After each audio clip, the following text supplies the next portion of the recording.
హల్లెలూయా హల్లెలూయా. వాక్యంలోకి వెళ్దాం. యేసువార్త ధ్యానిస్తున్నాం. Very good. మత్తయి సువార్తను ధ్యానిస్తున్నాం. ఎన్నో అధ్యాయం?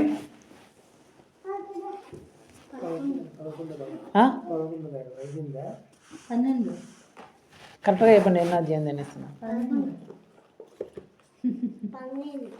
11, 12?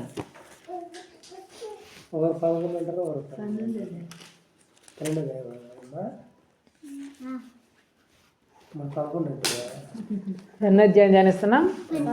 12వ అధ్యాయం ధ్యానిస్తున్నాం. చివరిసారిగా జరిగిన కుటుంబ ప్రార్థనలో దేవుడు దేని గురించి మాట్లాడినాడు? Very good. చెప్పలు పడండి. గుర్తుపెట్టుకోండి. Very good. నీ విలువ ఎంత అనే అంశం గురించి దేవుడు మాట్లాడినాడు. అంతేనా? నీ విలువ ఎంత అనేది ఎక్కడ మాట్లాడినాడు? ఈ ఇంట్లో జరిగిన కుటుంబ ప్రార్థనలో. చివరిసారి జరిగిన కుటుంబ ప్రార్థనలో, ఇక్కడ చివరిసారిగా జరిగిన కుటుంబ ప్రార్థనలో అదే దేవుడు మాట్లాడింది. నీ విలువ ఎంత అనే అంశం గురించి మాట్లాడినాడు. చివరిసారి జరిగిన కుటుంబ ప్రార్థనలో, చివరిసారి కుటుంబ ప్రార్థన ఎక్కడ జరిగింది? ఎక్కడ జరిగింది? గుంటూరులో జరిగింది. అక్కడ దేవుడు దేని గురించి మాట్లాడినాడు చూసినారా? గ్రూప్లో పెడతాము. కనీసం అంశం పేరైనా తెలిసిన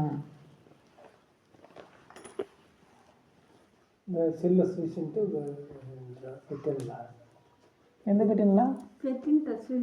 మనం చూసినలా? నేను పెట్టినా.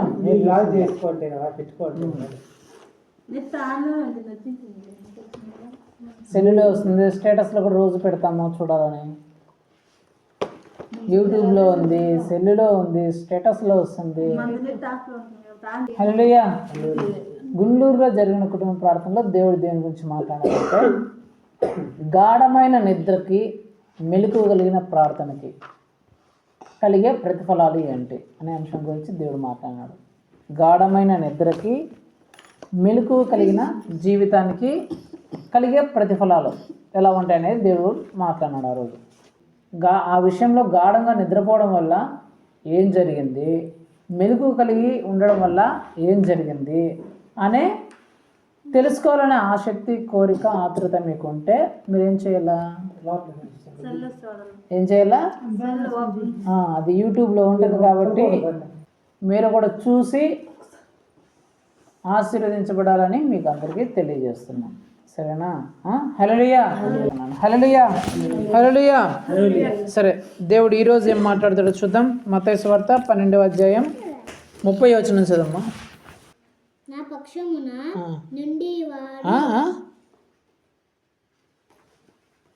నుండవాడు కరెక్ట్గా చదువు. అది ఏంటి? నా పక్షముగా ఉండని వాడు హల్లెలూయా. దేవుడి వాక్యం ద్వారా మనలతో మాట్లాడును గాక. ఆమేన్. యేసు ప్రభువారు ఏం చెప్తున్నారంటే ఇక్కడ, నా పక్షముగా ఉండని వాడు నాకు విరోధి. యేసు ప్రభువారు అక్కడ ఉన్న వారు అందరితో ఏం చెప్తున్నారంటే, ఎవరైతే నా పక్షముగా ఉండరో వాళ్ళు నాకు విరోధులు అని దేవుడు చెప్తున్నాడు. విరోధులు అంటే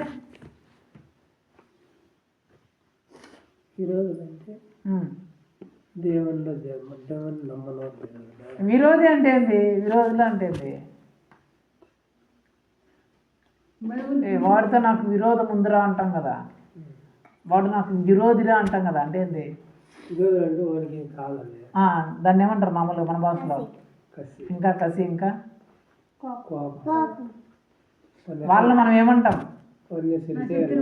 ఏమంటామో చెప్పలో ఉండడం కోసము. విరోధి అంటే ఏంది? శత్రువు. యేసుప్రభు ఏం చెప్తున్నాడు? నా పక్షముగా ఉండని వాడు నాకు శత్రువు అంటున్నాడు. అంటే మన భాషలో చెప్పాలంటే, ఏదన్నా ఊరిలో ఏదన్నా గొడవ పాడు వచ్చింది అనుకుందాం. మీ ఇంటికి వేరే ఇంటికి గొడవ వచ్చింది అనుకుందాం. నేను వచ్చినాను, మధ్యలో నేను వచ్చినా అనుకుందాం. ఇప్పుడు నేను మీ పక్షంగా మాట్లాడకుండా వాళ్ళ పక్షంగా మాట్లాడితే నేను మీకేమైనట్లు? శత్రువు అన్నట్లు. మీ పక్షంగా మాట్లాడలేదు కాబట్టి. ఒకవేళ నేను వాళ్ళ పక్షంగా మాట్లాడకుండా మీ పక్షంగా మాట్లాడితే వాళ్ళకేమైనట్లు? నేను అంటే మనం ఎవరు పక్షంగా మాట్లాడమో వాళ్ళకి మనం ఏమంటూ శత్రువు అయినట్లు లెక్క. యేసుప్రభు వారు ఏం చెప్తున్నాడు, ఎవరైతే నా పక్షముగా ఉండరో వాళ్ళు ఎవరంట, ఆయనకి శత్రువులు అంట. దేవుడు చెప్తున్న మాట అది. ఎవరైతే నా పక్షముగా ఉండరో వాళ్ళు నాకు విరోధులు అని అంటున్నాడు యేసుప్రభు. ఇప్పుడు ఆయన పక్షముగా ఉండడం అంటే ఏదో ఒక విషయం ఉండాలి కదా. ఏదో ఒక విషయాన్ని బట్టి ఈ విషయంలో మేము వీళ్ళ పక్షాన్ని ఉంటాం, ఈ విషయంలో మేము వీళ్ళ పక్షాన ఉంటాం అని మనకు తెలుస్తుంది, అంతే కదా. ఇప్పుడు రాజకీయ పార్టీలు ఉంటారు, చాలా ఉంటాయి. ఒక విషయం ఏదైనా ఒక రాజకీయ నాయకుడు ఏదైనా చెప్పాడు అనుకో, అది మనకు నచ్చింది అనుకో, ఏం చేస్తాం, మనం రాజకీయ నాయకుడి పక్షానికి వెళ్తాం. నచ్చలేదు అనుకో ఆ సైడ్కి వెళ్ళాం, అంతే కదా. ఆ విషయం మనకు నచ్చింది, మంచి చేసేదైతే ఆ రాజకీయ నాయకుడి సైడ్లో మనం ఉంటాము, నచ్చకపోతే అతని సైడ్ మనం ఉండం. యేసుప్రభు ఏం చెప్తున్నాడు, ఎవరైతే నా సైడ్ ఉంటారో వాళ్ళు, ఎవరైతే నా సైడ్ ఉండరో వాళ్ళు నాకు శత్రువులు అని దేవుడు చెప్తున్నాడు. నా సైడ్ ఉండరు అని అంటున్నాడు కదా, అంటే ఏదో ఒక విషయం ఉంటేనే కదా, ఏదో ఒక విషయాన్ని బట్టే కదా. ఏ విషయం లేకపోతే చెప్పలేం కదా, ఈ విషయంలో నా సైడ్ ఉన్నారా, ఈ విషయంలో నా సైడ్ లేరా అని చెప్పడానికి ఒక విషయం అనేది ఉండాలి కదా. సో దేవుడు ఏం చెప్తున్నాడు, నా పక్షముగా ఉండని వాడు నాకు విరోధి అని దేవుడు చెప్తున్నాడు. అసలు ఏ విషయాలను బట్టి దేవుడు ఆ మాట చెప్తున్నాడు, అసలు ఏ విషయంలో దేవుని పక్షం ఉండాలా, ఏ విషయంలో దేవుని పక్షం లేరో మనకు తెలియాలా. బైబిల్లో కొంతమంది వ్యక్తిని చూపిస్తాను, చాలా ఉన్నాయి. దేవుని పక్షంలో ఉన్నవారు, దేవుని పక్షంలో లేనివారు చాలా ఉన్నాయి విషయాలు బైబిల్లో. అయితే బైబిల్లోని ఒక 2-3 విషయాలు మాత్రమే నేను చూపిస్తాను. ఆ విషయాల్లో దేవుని పక్షముగా ఉన్న వాళ్ళ పరిస్థితి ఏ విధంగా ఉన్నది, దేవుని పక్షముగా లేని వాళ్ళ పరిస్థితి ఏ విధంగా ఉన్నది బైబిల్లో నుంచి మనం చూస్తాం. సో ఆ అంశాల్లో మనం ఎవరు పక్షముగా ఉన్నామో మనం తెలుసుకోవాలి. బైబిల్లో మనం ఆ అంశాలను, ఆ విషయాలను మనం ధ్యానించిన తర్వాత ఆ విషయాల్లో మనం ఎవరు పక్షంగా ఉన్నాం, దేవుని పక్షంగా ఉన్నామా లేకపోతే ఆ బైబిల్లో చెప్పబడిన ఆ వ్యక్తుల పక్షంలో ఉన్నామో మనం తెలుసుకోవాలా. తెలుసుకున్న తర్వాత మనం ఏ పక్షంలో ఉంటే, ఎవరి పక్షంలో ఉంటే మనకి ఏం సంభవిస్తుందో మనకు అప్పుడు అర్థమవుతుంది. కాబట్టి ఈరోజు దేవుడు మన అందరితో మాట్లాడుతున్న అంశం ఏంటంటే, నీవు ఎవరి పక్షముగా ఉన్నావు చెప్పండి. నేను ఎవరి పక్షముగా ఉన్నాను. ఇంకా బాగా చెప్పండి, నువ్వు ఎవరి సైడ్ ఉన్నావు. ఇదైతే మీకు బాగా అర్థమవుతుంది కదా, నువ్వు ఎవరి సైడ్ ఉన్నావు. ఈరోజు దేవుడు అంశం మనతో అందరితో మాట్లాడుతున్న అంశం, నువ్వు ఎవరి సైడ్ ఉన్నావు అనేది దేవుడు ఈరోజు మాట్లాడతాడు. కాబట్టి 3 అంశాలని మనం చూసుకుందాం. ఆ 3 అంశాలు ఏంటి, ఆ 3 అంశంలో అక్కడ ఆ సందర్భంలో ఏ వ్యక్తులు ఎవరి పక్షంలో ఉండడం వల్ల ఏం జరిగింది అనేది మనం బైబిల్లో చూసుకుందాం. మొట్టమొదటి అంశం నిర్గమకాండం 32వ అధ్యాయం 3వ వచనం చదువమ్మా. 3 చదువు. ప్రజలందరూ తమ చెవులను బంగారు పోగులను తీసి అహరోను నద్దకు చేరిరి. అతడు వారి యొద్ద వాటిని తీసుకొని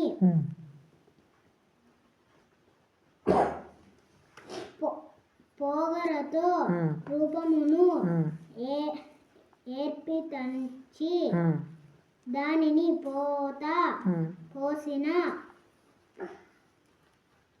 పోసి చూడగా చేసెను. ఇప్పుడు 6 చదువు. మరునాడు వారు ఉదయమున లేచి దహన బలులను సహాదన బలుల నిర్పండ్రిరి. అప్పుడు జనులు తినుటకును త్రాగుటకును కూర్చుండి ఆటుటకు చేరిరి. హల్లెలూయా. ఇక్కడ జరిగిన సమయం ఏంటంటే, ఇజ్రాయేలీ ప్రజలను యేసు ప్రభు వారు ఐగుప్తు దేశంలో నుంచి విడిపించిన తర్వాత, ఐగుప్తు బానిస ఆ బ్రతుకులో నుంచి, ఆ శ్రమల్లో నుంచి, కష్టంలో నుంచి విడిపించిన తర్వాత కనాను దేశానికి తీసుకొని రావడానికి వాళ్ళందరినీ అరణ్య మార్గం గుండా నడిపిస్తాడు. అరణ్య మార్గం గుండా నడిచేటప్పుడు ఒక దగ్గర హోరేబు అనే కొండ దగ్గర ఇజ్రాయేల్ అందరూ 30 లక్షల మంది నిలుస్తారు. నిలిచిన తర్వాత ఆ 30 లక్షల మందిని నడిపిస్తున్న మోషే అనే దేవుని సేవకుడు దేవునితో మాట్లాడాలని చెప్పేసి ఆ హోరేబు కొండ మీదకి వెళ్తారు. దేవునితో మాట్లాడడానికి, యేసు ప్రభుతో మాట్లాడడానికి వెళ్తారు. యేసు ప్రభుతో మాట్లాడడానికి వెళ్ళిన తర్వాత అక్కడ ఆయన ఎన్ని రోజులు ఉంటాడంటే 40 రోజులు ఉంటాడు. ఎన్ని రోజులు? 40 రోజులు ఉంటారు. ఈ 40 రోజుల మధ్యలో వీళ్ళు ఏం చేస్తారంటే 5 రోజులు 10 రోజులు చూస్తారు. 10 రోజులు చూసాకంటే మోషే గారు రారు. వీళ్ళు ఏమనుకుంటారు, ఈయన ఎక్కడికి వెళ్ళిపోయినాడు, ఈయన మనం వదిలేసినాడు, మనం నడిపించిన దేవుడు ఏమైనాడు మనకు తెలీదు అని చెప్పేసి వాళ్ళు ఏం చేస్తారంటే వాళ్ళకున్న బంగారము, వారి దగ్గర ఉన్న వెండి అదంతా తీసుకొని వాటంతటితో ఒక విగ్రహాన్ని తయారు చేసుకుంటారు. ఇదేన్ని విగ్రహాన్ని తయారు చేసుకొని ఇదే మాకు దేవుడు, ఈ విగ్రహమే మాకు దేవుడు, ఇదే మమ్మల్ని రక్షించింది, ఇదే మమ్మల్ని కాపాడిందని చెప్పేసి వారు ఆ బంగారుతో చేసుకున్న ఆ విగ్రహాన్ని ముందర పెట్టుకొని ఏం చేస్తారంట, మరుసటి రోజు ఉత్సవం చేస్తారు. మన భాష అంటే జాతర, తిరునాళ చేస్తారు కదా.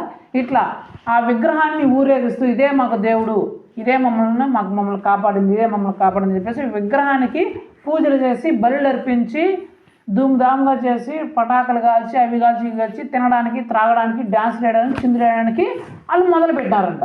మామూలుగా విగ్రహ కార్యక్రమం ఎట్లయితే జరుగుతుంది సేమ్ అక్కడ రాయబడిన మాట ఏంటి చదివినారు కదా. మరునాడు వారు ఉదయం లేచి దహన బలులను సమాధాన బలులను అర్పించిరి.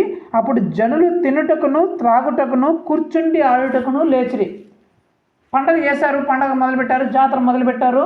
పొద్దున్నే ఏం చేశారంట, పూజలు చేశారంట, బలులు అర్పించారంట, కోళ్ళు మేకలు అయినట్టు చెప్పి ఆ విగ్రహం ముందు బలులు అర్పించినారు, పూజలు చేసినారు, భజనలు చేసినారు. సాయంత్రం అయ్యేందుకు తాగినారంట, తాగుతున్నారంట, ఎగురోళ్ళు ఎగురుతున్నారంట, డ్యాన్సులు వేసారు, డ్యాన్సులు వేస్తున్నారంట, చిందులు వేసారు, చిందులు వేస్తున్నారంట. ఎవరు? ఇజ్రాయేలీ ప్రజలు. అక్కడ ఉన్న వాళ్ళు ఇలాగా విగ్రహాన్ని పెట్టుకొని ఇదే దేవుడు అని చెప్పేసి విగ్రహారాధన చేస్తూ పూజలు అవి ఇవి చేస్తూ డ్యాన్సులు వేసుకుంటూ తాగుతూ తిరుగుతూ అమ్మాయిలు అబ్బాయిలు తెలియకుండా విచ్చలవిడిగా బట్టలు ఉన్నాయా లేదని తెలియకుండా ఎగురుతున్నారంట ఇష్టం వచ్చినట్లు. ఆ సాంగ్స్ పెట్టుకొని అవి పెట్టుకొని మ్యూజిక్లు పెట్టుకొని ఎగురుతున్నారు ఇష్టం వచ్చినట్లు. ఈ మోషే గారు దేవునితో మాట్లాడేసి 40 రోజుల తర్వాత కింద దిగి వస్తున్నారు. దిగి వచ్చిన తర్వాత వీళ్ళు ఇలాగా డాన్సులు వేసేది, చిందులు వేసేది, ఎగిరేది, ఆ విగ్రహాన్ని పెట్టుకొని ఇదే దేవుడు అని చెప్పేసి దానికి పూజలు చేస్తారు, టెంకాయలు కొడతా, అవి చేస్తే ఇవి చేస్తే చేసేది చూసి ఈయనకు విపరీతమైన కోపం వచ్చేసింది. ఎవరికి? మోషే గారికి. వాళ్ళు ఎవరు? ఇజ్రాయేలీలు. ఇజ్రాయేలీలు అంటే ఎవరు? మన భాష లేకుంటే యేసుక్రీస్తుని నమ్ముకున్న వాళ్ళు. ఎవరు? యేసుక్రీస్తుని నమ్ముకున్న వాళ్ళు ఇప్పుడు ఎక్కడ ఉన్నారంట? విగ్రహాల దగ్గర వాళ్ళు పూజలు పునస్కారాలు చేస్తుంటే వీళ్ళు పోయి పూజలు పునస్కారాలు చేసి చిందులు వేస్తా ఎగురుతా, వాళ్ళు ఎగురుతుంటే వీళ్ళు కూడా ఎగురుతా, తాగుతా తిరుగుతా హూడు అనుకుంటా ఎగురుతున్నారంట. ఆ విగ్రహాలను సంబంధాలు వీళ్ళు కూడా మునిగిపోయినారంట.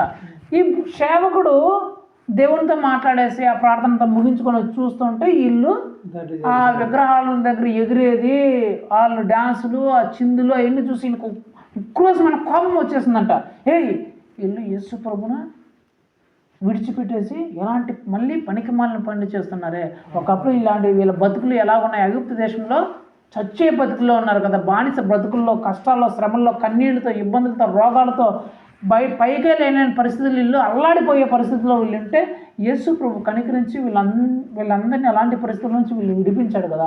అలాంటి పరిస్థితుల నుంచి వీళ్ళు కాపాడి ఒకప్పుడు నవ్వు, సంతోషం, ఆనందమే లేని వీళ్ళ జీవితంలో ఎప్పుడు దుఃఖంతో, కన్నీరుతో, బాధతో, దిగులతో ఉన్న వీరి జీవితంలో యేసు ప్రభు గొప్ప మేలు, అద్భుతాలు జరిగించి ఇన్ని ఆశ్చర్యకార్యాలు చేసి వీళ్ళ జీవితంలో సంతోషాన్ని, నవ్విని అంతా తెప్పించి ఆ దుఃఖాన్ని, బాధను అంతా తొలగిస్తే ఇప్పుడు మళ్ళీ యేసు ప్రభుని విడిచిపెట్టేసి పోయి ఆ విగ్రహాల దగ్గర పోయి ఈ విగ్రహమే మమ్మల్ని కాపాడింది, ఈ విగ్రహమే మమ్మల్ని రక్షించిందని చెప్పి విగ్రహాలు పూజలు అర్పించి ఆ పూజలు అర్పించిన వాళ్ళతో వీళ్ళు కూడా తాగి చిందులు వేస్తున్నారా, ఆ పాటకు వీళ్ళు డ్యాన్స్లు వేస్తుంటే వీళ్ళు అమ్మలకొని చూస్తున్నారని చెప్పేసి ఈయన ఉక్రోషం వచ్చేసిందంట.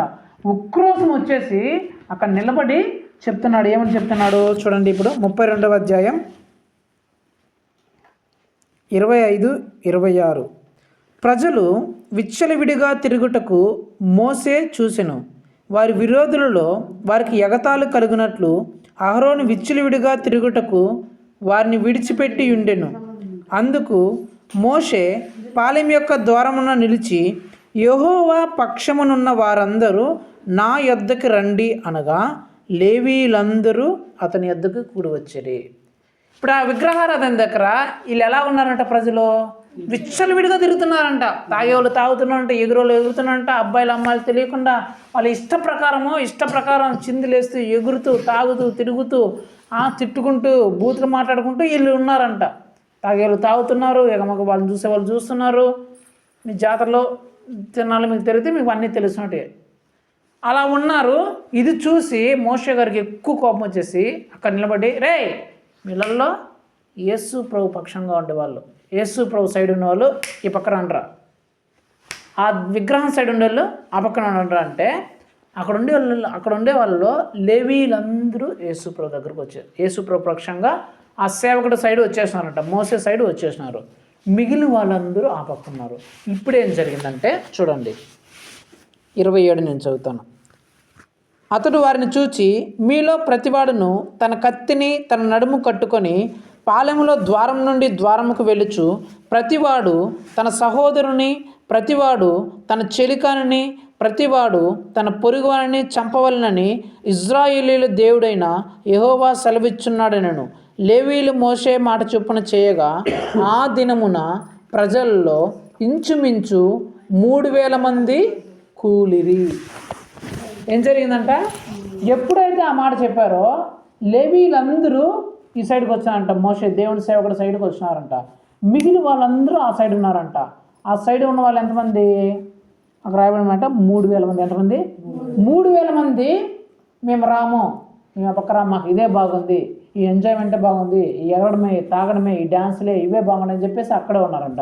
అప్పుడు మోషే గారిని చెప్తున్నట్టు, రే మీరందరూ పోయి ఆ విగ్రహారాధనలందరూ చేసిన వాళ్ళని చంపేయమని యేసు ప్రభు చెప్పినాడు కాబట్టి మీరు అందరూ చంపేయని రావాలంటే ఈ లేవీలందరూ వీళ్ళెవరు లేవీలు వాళ్ళ సొంత అన్నలంట, స్నేహితులంట, బంధువులంట, తమ ఇంటి వారంట, పొరుగువారంట, వీళ్ళ పోయి వాళ్ళని చంపేశారంట. చంపేస్తే ఆ రోజు 3,000 మంది చచ్చిపోయారు.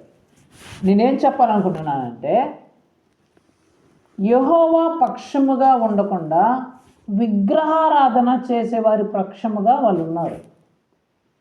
ఎప్పుడైతే ఆ విగ్రహారాధన చేసే వారి పక్షముగా వాళ్ళు ఉండి ఆ విగ్రహారాధన కార్యక్రమాల్లో వీళ్ళు కూడా ఎప్పుడైతే పాలు పంచుకున్నారు, ఎవరు వీళ్ళు? యేసుప్రభుని నమ్ముకున్న వాళ్ళే. యేసుప్రభుని నమ్ముకున్న వాళ్ళే ఎప్పుడైతే అన్యులు చేసే ఆ పండగల్లో, ఆ జాతరలో, ఆ విగ్రహారాధన కార్యక్రమంలో వీళ్ళు కూడా వెళ్ళి ఆ వాటిలో పాలు పొందుకున్నారో, వాళ్ళు చేసినట్టు వీళ్ళు కూడా ఎగిరి చిందులేసి ఆ డ్యాన్సుల దగ్గర, ఆ బళ్ళ దగ్గర, ఆ పూజల దగ్గర, ఆ పునస్కారాల దగ్గర ఎప్పుడైతే వీళ్ళు ఉన్నారో ఇలా జరిగింది ఏంటి? తమ సొంత కుటుంబ సభ్యులే, తమ సొంత బంధువుల దగ్గర చేతిలోనే, తమ సొంత ఇరుగుపొరి వారి చేతిలోనే, తమ సొంత చేతుల్లోనే వాళ్ళు నశించిపోయారు. సో నేను ఏం చెప్పాలనుకున్నా అంటే, ఎవరైతే విగ్రహారాధన చేసే వారి పక్షముగా ఉండి విగ్రహారాధన కార్యక్రమంలో వాళ్ళు ఉంటారో వాళ్ళ జీవితంలోకి ఏం జరుగుతుందంటే, తమ సొంత బంధువుల ద్వారానే, తమ సొంత కుటుంబ సభ్యుల ద్వారానే, తమ సొంత జనుల ద్వారానే, తమ సొంత ఇరుగుపొరి వారి ద్వారానే, తమ సొంత ఊరి వాళ్ళ ద్వారానే వాళ్ళకి నాశనం వస్తుంది. అర్థమైందా? చాలామంది మీరు గమనించండి, విగ్రహారాధన కార్యక్రమంలో ఉన్న వాళ్ళని మీరు చాలామందిని గమనించండి. ఆ తర్వాత వాళ్ళ సొంత కుటుంబ సభ్యులే వాళ్ళు చాలా కీడును, నష్టంని, ఇబ్బందులు తోసేసే పరిస్థితుల్లోకి వచ్చేసింటారు. తమ సొంత కుటుంబ సభ్యులే తోసేసింటారు. తమ సొంత అన్నా తమ్ముళ్ళే వాళ్ళని ఇబ్బందుల్లోకి తోసేసింటారు. తమ సొంత ఇరుగు పొరుగు వాళ్ళే వాళ్ళ మీద లేనిపోని మాటలు చెప్పేసి వాళ్ళని కష్టంలో, శ్రమల్లో తోసేసింటారు. తమ సొంత వారి వలనే వారికి ఇబ్బందులు గురైన పరిస్థితి, వారికి నాశనం వచ్చిన పరిస్థితి చాలా ఊర్లలో, చాలా చోట్ల మనం గమనిస్తుంటాం. సో వీళ్ళు ఎవరి పక్షంగా ఉన్నారు? వీళ్ళు కాదంటే తమ సొంత వారి ద్వారానే వారి మీదకి నాశనం రావడానికి గల కారణం ఏంటంటే, వీళ్ళు విగ్రహారాధన చేసే వారి పక్షముగా ఉండి ఆ విగ్రహారాధన కార్యక్రమాల్లో వీళ్ళు కూడా పాలుభాగస్తులు అయ్యారు. కాబట్టి తమ సొంత జనుల వల్లే వీరికి నాశనం వచ్చింది. రెండోది చూద్దాం. సంఖ్యాకాండం నేను చదువుతాను, మీరు వినండి. సంఖ్యాకాండం 16వ అధ్యాయం. ఇజ్రాయేలీయులైన చూడండి, 16వ అధ్యాయం 1వ వచనం నేను చదువుతాను, వినండి. లేవీకి మునిమనుడును, కహాతుకు మనువుడును, ఇస్సారు కుమారుడునగు కోరహు రూబేనీయులలో ఏలియాబు కుమారులైన దాతాను, అబిరాములను, ఫేలెతు కుమారుడైన ఓనును యోచించుకుని ఇజ్రాయేల్లో పేరు పొందిన సభికులను సమాజ ప్రధానులైన 250 మందితో మోషేకు ఎదురుగా లేచి, మోషే అహరోనులకు విరోధముగా పోగుపడి, మీతో మాకిక పని లేదు, ఈ సర్వ సమాజములో ప్రతి వాడును పరిశుద్ధుడే, యెహోవా వారి మధ్య ఉన్నాడు, యెహోవా సంఘము మీద మిమ్ముని మీలేలా హెచ్చించుకున్నారని అన్నారు. ఇక్కడ జరిగిన సంభవం ఏంటంటే, ఇక్కడ కూడా కొందరు యేసుక్రీస్తుని నమ్ముకున్న వాళ్ళే. వీళ్ళు ఏం చేశారంటే, అక్కడ మోషే అనే పాస్టర్ గారు ఉన్నాడు, దేవుని సేవకుడు ఉన్నారు.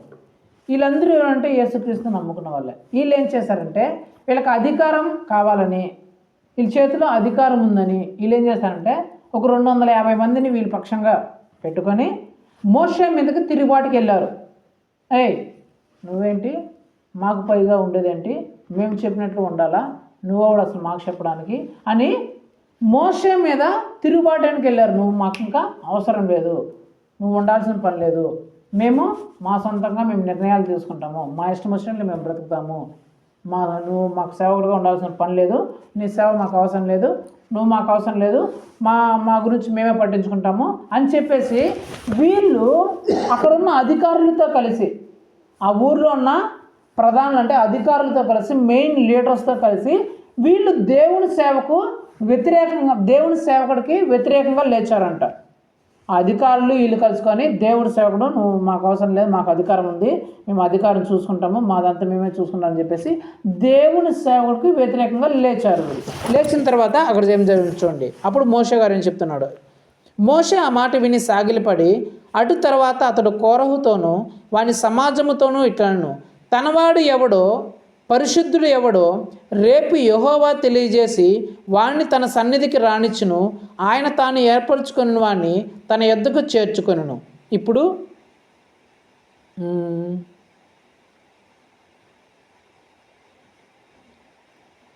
11వ వచనం.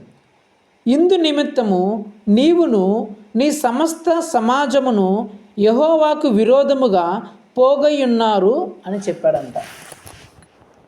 ఎప్పుడైతే మోషే గారు ఆ సేవకుడు గారు ఈ మాట అన్నారో, రే కోరహు, ఇప్పుడు నువ్వు నీ వెనకాల ఆ లీడర్స్ ఉన్నారని, ఆ నాయకులు ఉన్నారని, ఆ ప్రధానులు ఉన్నారని చెప్పేసి మాకే అంత బాగా తెలుసు, నువ్వేం మాకు చెప్పాల్సిన పని లేదు, మాకు అన్నీ తెలుసు, మేమే చూసుకుంటామని చెప్పేసి నువ్వు వారితో ఇలా అన్నావు కదా. దేవుడు జనులు ఎవరో, దేవుడు ఎవరిని కోరుకున్నాడో, నిన్ను కోరుకున్నాడో లేకపోతే మమ్మల్ని కోరుకున్నారో నీకు తెలుస్తుంది. రేపు రారా, నీ జనాలతో నువ్వు ఎవరెవరిని పెట్టుకున్నావు నాయకుల్ని, వాళ్ళందరూ పిలుచుకోరా, వాళ్ళందరూ యేసుప్రభు సన్నిధికి రండి, మేము వస్తాం. యేసుప్రభు ఎవరిని కోరుకున్నాడో, మిమ్మల్ని కోరుకున్నాడో లేకపోతే మమ్మల్ని కోరుకున్నాడో మీకే తెలుస్తుంది, రేపు రండి అని చెప్పేసి పంపించాడంట. పంపించిన తర్వాత ఇప్పుడు 16-26 వచనం.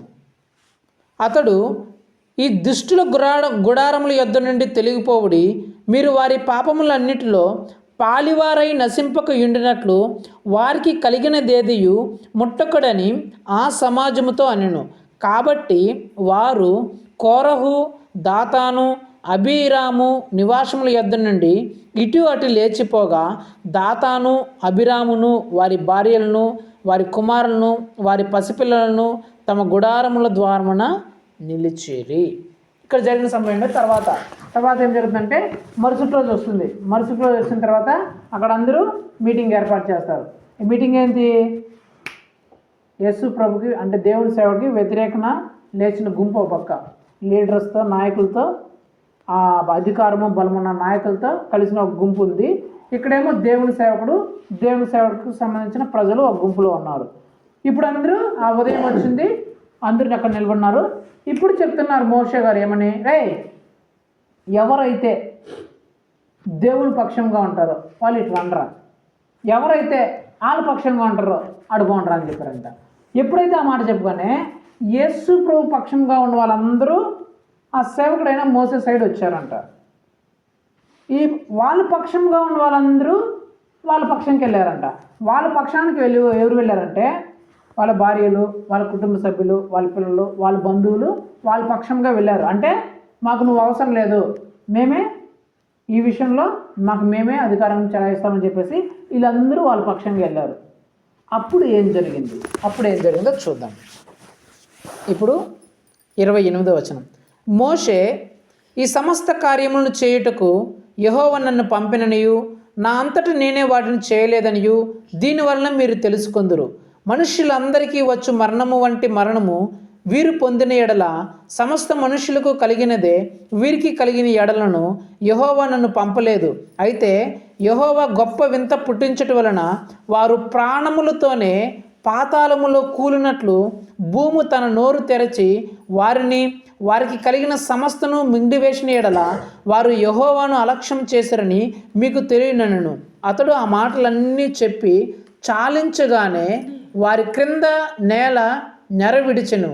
భూమి తన నోరు తెరచి వారిని, వారి కుటుంబములను, కోరహు సంబంధులందరినీ, వారి సమస్త సంపాద్యమును మృంగివేసెను. వారును వారి సంబంధులందరూ ప్రాణముతో పాతాళములో కూలిరి. భూమి వారిని మృంగివేసెను. వారు సమాజంలో ఉండకుండా నశించిరి. ఏం జరిగిందంటే మోషే గారు చెప్పారు, ఏమని?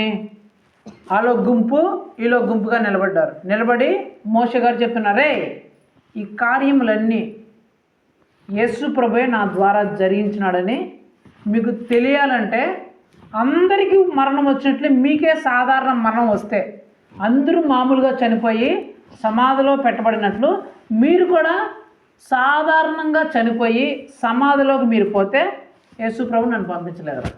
అందరూ చనిపోయినట్లే మీరు కూడా మామూలుగా చనిపోతే మీ యేసు ప్రభు నన్ను అసలు పంపించలేదు, ఈ సేవకే నన్ను పిలవలేదు. అయితే ఎప్పుడైతే అందరూ చనిపోయినట్లు కాకుండా మీరు ప్రాణములతో ఉన్నట్టుగానే భూమిలోకి మీరు పాతాళంలోకి దిగిపోతే అప్పుడు యేసు ప్రభు నన్ను పంపించినట్లురా అని ఆ సేవకుడు పలికాడంట. ఎప్పుడైతే ఆ మాట పలికి చాలించగానే ఏమైందంట, ఆ కుటుంబం వేరే గుంపు ఉంది కదా, కోరహు అబ్రాహాము గుంపు, దేవుని సేవకుల మీద లేచిన గుంపు ఉంది కదా, నాయకుల బలంతో, అండవుల బలంతో నాయకులు వాళ్ళందరూ లేచి వచ్చారు కదా, ఆ మెయిన్ లీడర్స్ అందరూ మాకు అధికారం ఉంది, మాకు బలం ఉంది అనేసి ఆ నాయకులు అందరూ వచ్చారు కదా. ఎప్పుడైతే ఈ సేవకుడు ఆ మాట పలికారో వాళ్ళు ఎక్కడైతే అక్కడ నిల్చున్నారు అనుకుందాం, అక్కడైతే నిల్చున్నారో వెంటనే ఆ ప్రాంతంలో భూకంపం వచ్చేసింది. ఆ ప్రాంతంలో భూకంపం వచ్చేసి వాళ్ళున్న ప్లేస్ ఇట్లా చీలిపోయిందంట. ఎప్పుడైతే చీలిపోయిందో ఆ భూమి లోపల ఎవరు పడిపోయారు? వాళ్ళ కుటుంబము, వాళ్ళ పిల్లలు, వాళ్ళ బంధువులు, అక్కడ వచ్చిన నాయకులు, అక్కడికి వచ్చిన ప్రధానులు వాళ్ళందరూ ఆ భూమిలో పడిపోయారంట. భూమిలో పడిపోయి గజిబిజి నుజ్జుపోయి చచ్చిపోయారంట. లోపల పడిపోయి ఎక్కడో భూకంపం వస్తే తెలుసు కదా, భూకంపం వస్తే ఎట్లుంటుందా, లోపల వీపు పడిపోయి చచ్చిపోయారంట. పాతాళం భూమి మింగేసిందంట వాళ్ళని. నేనేం చెప్పాలనుకుంటున్నా అంటే, ఎవరైతే తమకున్న అధికారాన్ని బలం చూసుకొని, తమకున్న ఆ నాయకుల బలం చూసుకొని, మాకు నాయకులు ఉన్నారా, మాకు అధికారం ఉందరా అని చెప్పేసి మేము వీళ్ళ పక్షాన్ని పోతాం, మేము దేవుని పక్షంగా ఉండం, మాకు ఈ బలం ఉంది, మాకు అధికారం ఉంది, ఈ బలంతో ఈ అధికారంతో మేము ఏమైనా చేయగలము అనే ఎవరైతే ఆ అధికారుల పక్షంకి, ఆ లీడర్స్ పక్షంకి, ఆ బలమున్న వాళ్ళ పక్షంకి పోయారో వాళ్ళ జీవితంలో ఏం జరిగిందంట, వాళ్ళ కుటుంబము, వాళ్ళ పిల్లలు, వాళ్ళ బంధువులు నేలలోకి దిగిపోయారంట. దిగిపోయి నాశనమయ్యి చచ్చిపోయారంట.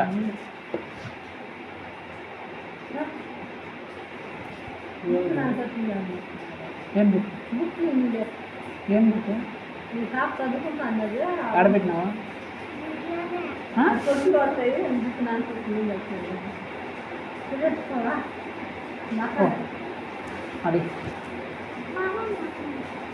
అడి తీసుకో, తొందరగా వచ్చాయి.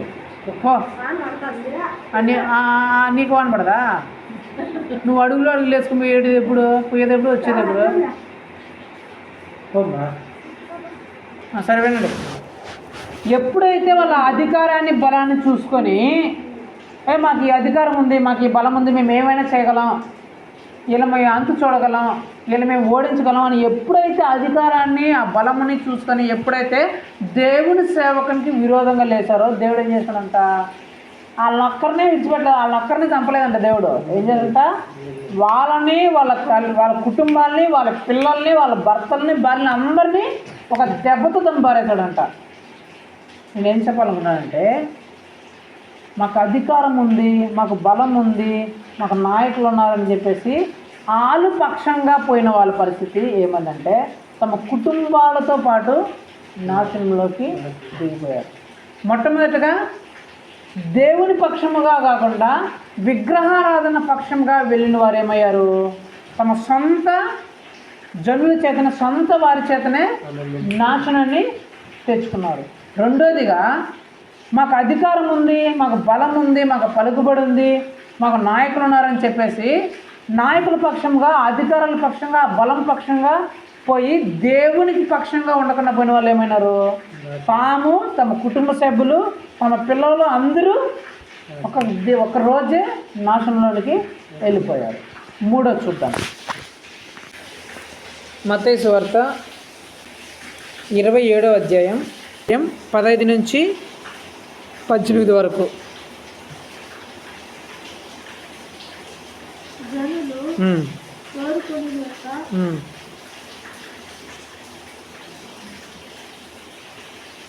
ఖైదీని పండుగలో విడుదల చేయుట, ఆధిపత్యకి వాడుక. ఆ కాలం నుండి బరబ్బ అను ప్రసిద్ధుడైన యొక్క ఖైదీ చెరసాలలో ఉండెను. కాబట్టి జనులు కూడి వచ్చినప్పుడు పిలాతు ఎవరిని విడుదల చేయవలనని మీరు కోరుతున్నారు, బరబ్బనా లేక తీసుకొనబడిన యేసునా అని వారి అడిగాను. ఎలా అనగా వారు అసూయ చేత ఆయనను అప్పగించారని అతడు విరిగి ఉండెను. ఇప్పుడు 21. ఆధిపత్య ఇద్దరిలో నేనెవరు నన్ను విడుదల చేయాలని మీరు కోరుతున్నారని వారిని అడగగా వారు బరబ్బని అనేది. చాలు.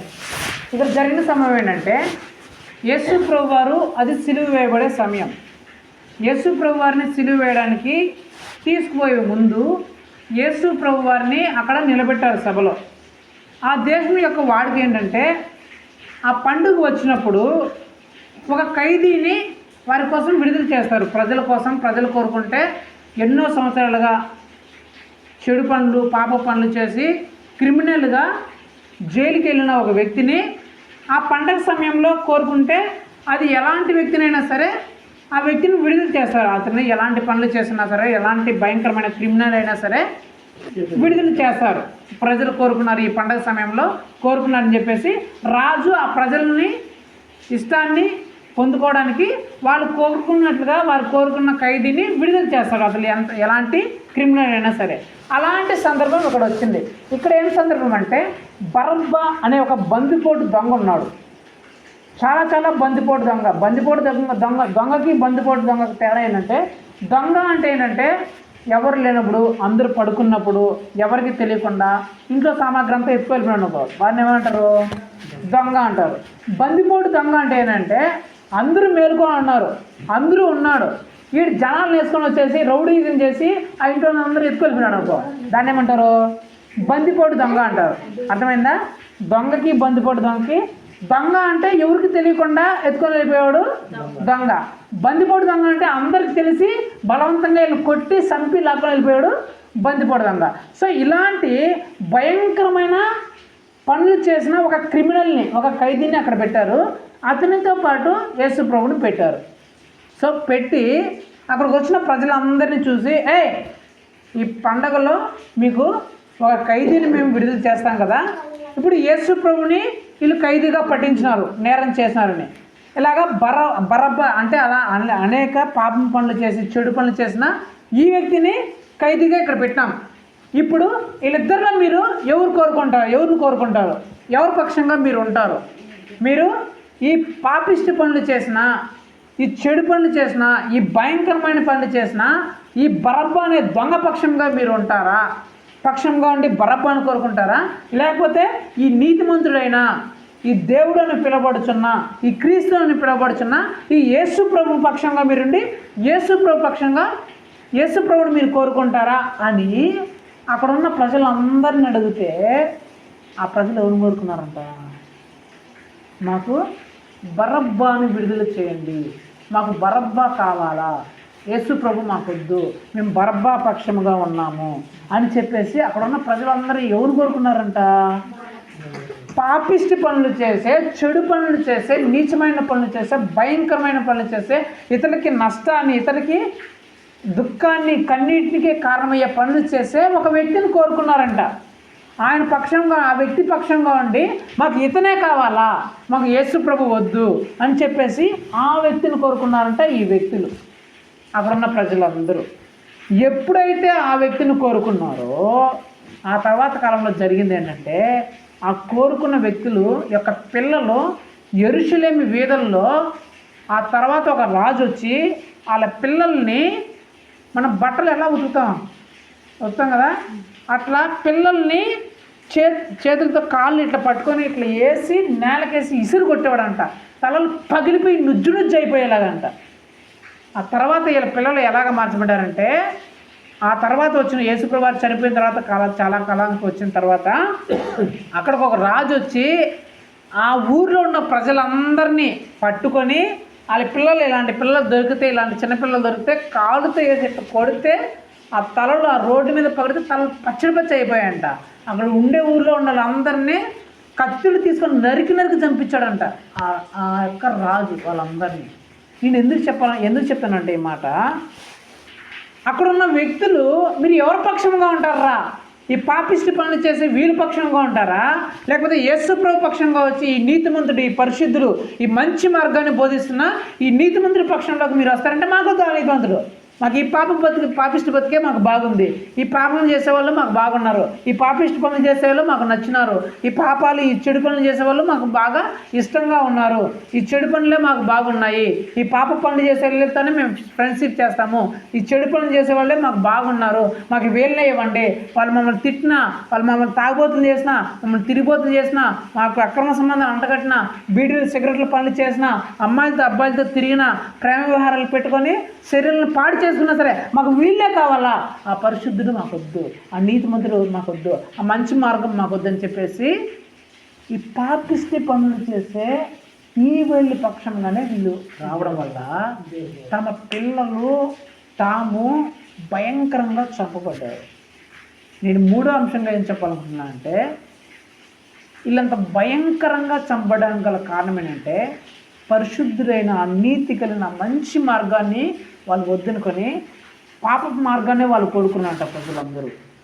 ఇది మంచి మార్గం రా, ఇది నీతి మార్గం రా, మీ జీవితాన్ని ఇది బాగు చేస్తుంది, యేసు ప్రభు నేను బాగు చేస్తుంది అంటే మాకొద్దు, నాకు ఈ జీవితమే కాదు, మేము యేసు ప్రభుకి రా, నాకు ఇదే బాగుంది, ఈ ఎంజాయ్మెంట్లే, ఈ పాపములే, ఈ తాగడాలు, ఈ తిరగడాలు, ఈ ప్రేమ వ్యవహారాలే, ఈ వ్యభిచార పనులే, ఈ మోసం చేసే, ఈ అన్యాయం చేసే ఈ పనులు, ఈ జీవితం మాకు బాగుంది అని చెప్పేసి వద్దనుకొని ఎప్పుడైతే ఆ పాపిష్టి పనులు చేసే అతని పక్షంగా వెళ్ళారో కుటుంబాలంతా పిల్లలతో సహా కనికరమే లేకుండా చంపబడ్డారు. సో 3 విషయాలు చెప్పా. యేసు ప్రభు పక్షం, ఈ 3 విషయాల్లో ఉన్న వ్యక్తులు యేసు ప్రభు పక్షంగా కాకుండా వేరే పక్షంగా ఉండడం వల్ల జరిగిన సంభవాలు.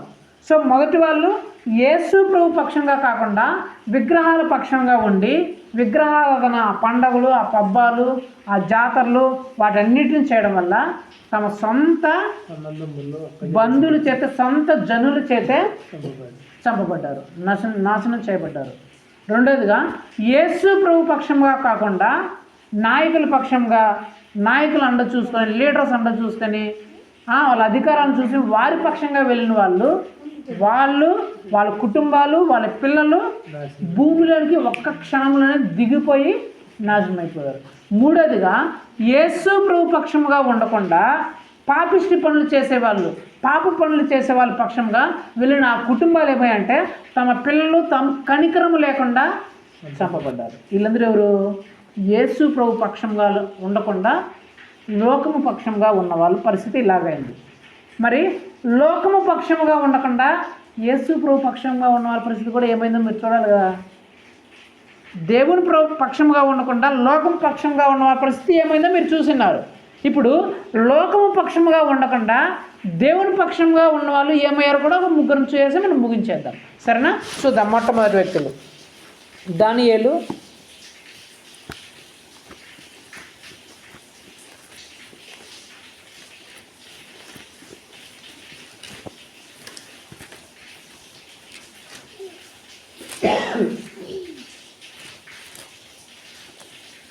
దానియేలు గ్రంథం 1వ అధ్యాయం 8వ వచనం నేను చదువుతాను, మీరు వినండి. రాజు భుజించి భోజనమును పానము చేయు ద్రాక్షారసమును పుచ్చుకొని, ఒక నిమిషం, దానియేలు 1వ అధ్యాయం 5వ వచనం నేను చదువుతాను అండి. మరియు రాజు తాను భుజించే ఆహారములో నుండి తాను పానం చేయు ద్రాక్షారసంలో నుండి అనుదిన భాగము వారికి నియమించి 3 సంవత్సరములు వారిని పోషించి పిమ్మట వారిని తన ఎదుట నిలువబెట్టినట్లు ఆజ్ఞ ఇచ్చెను. ఈదులలో నుండి దానియేలు, హనన్య, మిషాయేలు, అజర్యా అనువారు వీరిలో నుండిరి. 8 రాజు భుజించి భోజనమును పానము చేయు ద్రాక్షారసమును పుచ్చుకొని తన్ను అపవిత్ర పనుచుకొనకూడదని దానియేలు ఉద్దేశించి తాను అపవిత్రుడు కాకుండానట్లు వాటిని పుచ్చుకొనకుండా సెలవిమ్మని నపుంసకుల అధిపతిని వేడుకొనెను. ఇక్కడ జరిగిన సమయం ఏంటంటే, ఒక దేశంలో, అదే దేశం అంటే విగ్రహాలతో నిండిన దేశం, విగ్రహారాధనే జరిగే దేశం అది. అంతా ఆ దేశంలో మొత్తం విగ్రహారాధనే జరుగుతుంది. దాని పేరు బబులోను. ఏం పేరు? బబులోను. ఆ బబులోను దేశంలో విగ్రహారాధన జరిగే దగ్గరికి చాలామంది ప్రజలు రాజు దగ్గరికి తేవబడ్డారు. అక్కడ యవ్వనస్తులు తేవబడ్డారు. రాజు, అక్కడున్న రాజు ఏం చెప్తాడంటే, ఇక్కడ అందరూ యవ్వనస్తులు ఉన్నారు కదా, ఈ యవ్వనస్తులందరినీ నేను ఫ్యూచర్లో నా సైనికులుగా, నా ఉద్యోగంలో నేను ఉద్యోగాలు ఇచ్చి వీళ్ళని నా కింద పని చేయించుకోవాలని అనుకుంటున్నాను. కాబట్టి ఈ యవ్వనస్తులు మీరు బాగా ట్రైనింగ్ ఇచ్చి వీళ్ళు బాగా మేపండి, నా ఉద్యోగంలో వీళ్ళు పెట్టుకుంటారని చెప్పేసి అక్కడ ఉండే అధికారులకు ఆ రాజుగారు ఆజ్ఞ ఇచ్చాడంట.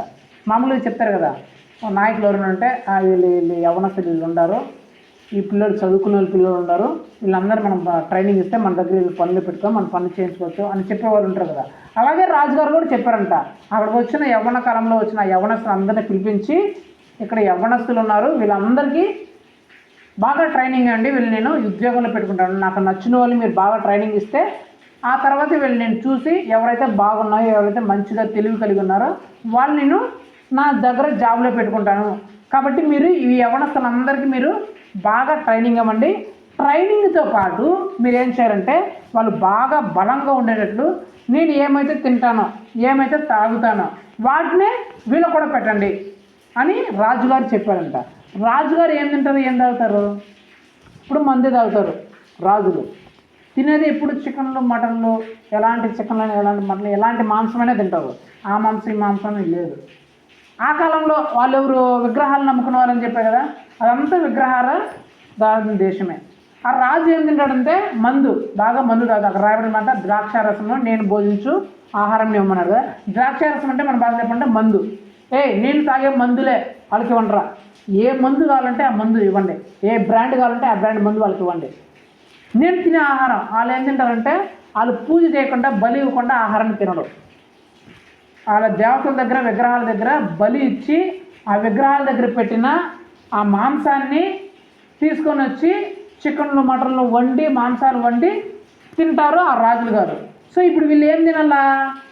ఆ మద్యం, ఆ మందు తాగండి, వీళ్ళు కూడా ఆ మందే ఇవ్వండి. నేను తాగే మందే, ఏ బ్రాండ్ కావాలంటే ఆ బ్రాండ్ ఇవ్వండి. ఇబ్బందులు, నాటుసారా అడిగితే నాటుసారా ఇవ్వండి, ఫారెన్ బ్రాండ్ అడిగితే ఫారెన్ బ్రాండ్ ఇవ్వండి, బీర్లు అడిగితే బీర్లు ఇవ్వండి, అమెరికా బ్రాండ్ అడిగితే అమెరికా బ్రాండ్లు, ఏ బ్రాండ్ కావాలంటే ఆ బ్రాండ్లు ఇవ్వండి. నేను ఎలాగైతే విగ్రహాల దగ్గర బలి ఇచ్చిన ఆ మాంసాన్ని తింటానో వాళ్ళకు కూడా విగ్రహాల దగ్గర బలించి ఆ మాంసాన్ని వీళ్ళు కూడా పెట్టండి. వీళ్ళు కూడా బాగా పెట్టి ఆ మాంసం బాగా తిని వీళ్ళు కూడా బాగా బలంగా పుష్టిగా తయారయ్యేలాగా వీళ్ళని తయారు చేయండి. తర్వాత 3 నెలల తర్వాత నేను వీళ్ళలో కొందరిని సెలెక్ట్ చేసుకున్నానని చెప్తారు. చెప్పిన తర్వాత అక్కడికి వచ్చిన ఆ యవ్వనస్తులు అందరిలో 4 ఉన్నారంట. వాళ్ళ పేరు దానియేలు, షద్రక్, మేషక్, అబేద్నెగో. వీళ్ళు ఎవరంటే యేసుక్రీస్తుని నమ్ముకున్నారు. ఎవరు? సపోజ్ అక్కడ ఒక 500 మంది ఉన్నారనుకుందాం యవ్వనస్తులు. ఆ 500 మందిలో వీళ్ళు 4 మాత్రమే యేసుక్రీస్తుని నమ్ముకున్నారు. మిగిలిన 496 మంది విగ్రహాలను నమ్ముకున్నారు. సో వీళ్ళకి ఆజ్ఞ వచ్చింది అధికారులకి, ఏమని? వాళ్ళకి మందు పెట్టండి, మందు పోయిన రోజు మాంసం ఇచ్చి విగ్రహాల దగ్గర బలి ఇచ్చిన మాంసం వచ్చి వాళ్ళకి పెట్టి వాళ్ళని పోషించండి అని చెప్పేసి వాళ్ళకి ఆజ్ఞ ఇచ్చినాడు. సో ఇప్పుడు అక్కడ ఉన్న అధికారి వచ్చి వాళ్ళందరికీ చెప్తున్నాడు, మీకు అందరికీ ఇదిగో ఇక్కడ మద్యం ఉంది, మందు ఉంది, ఏ బ్రాండ్ కావాలంటే ఆ బ్రాండ్ మీరు తాగండి, ఏ మాంసం కావాలంటే ఆ మాంసం తినండి, ఏ చికెన్ మటన్ పంది గింది ఆవు మాంసం ఏదైనా మీరు తినండి, జింక కోడి కుందేలు ఏదైనా మీరు తినండి, ఏది కావాలంటే తినండి అని చెప్పారంట.